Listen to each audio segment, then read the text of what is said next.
মাত্র ১০০ টাকা খরচেই ১০০ কিলোমিটার ভ্রমণ সম্ভব। যানজট, দূষণ এবং জ্বালানির ক্রমবর্ধমান খরচ এগুলো বাংলাদেশের নগর জীবনের পরিচিত সমস্যা। কিন্তু এই সমস্যা সমাধানের জন্য এক নতুন দিগন্ত খুলে দিচ্ছে ইলেকট্রিক বাইক। বিশ্ব দ্রুত গতিতে বদলাচ্ছে, পরিবেশ বান্ধব প্রযুক্তি হয়ে উঠেছে নতুন দিনের নায়ক। বাংলাদেশের রাস্তায় এখন ধীরে ধীরে দেখা মিলছে এক নতুন যানের ইলেকট্রিক বাইক। ইলেকট্রিক বাইক জনপ্রিয় হচ্ছে এর সহজলভ্যতা, কম খরচ এবং পরিবেশ বান্ধব বৈশিষ্ট্যের জন্য। বাংলাদেশে ইলেকট্রিক বাইক এখনও শুরুর পর্যায়ে, বড় শহরগুলিতে বেশ কিছু মডেল চালু হয়েছে, তবে গ্রামাঞ্চলে এটি এখনও সেভাবে পৌঁছায়নি।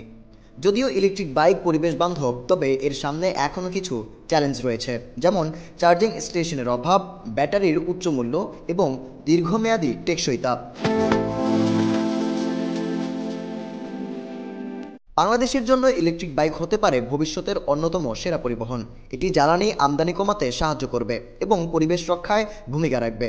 সরকার যদি ইনফ্রাস্ট্রাকচার তৈরি করে এবং ব্যাটারির দামে ভর্তুকি দেয়, তাহলে ইলেকট্রিক বাইক বিপ্লব ঘটাতে পারে।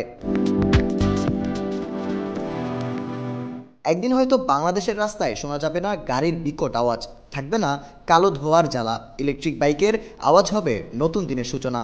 ইলেকট্রিক বাইক শুধু একটি যান নয়, এটি বাংলাদেশের একটি নতুন যুগের প্রতীক।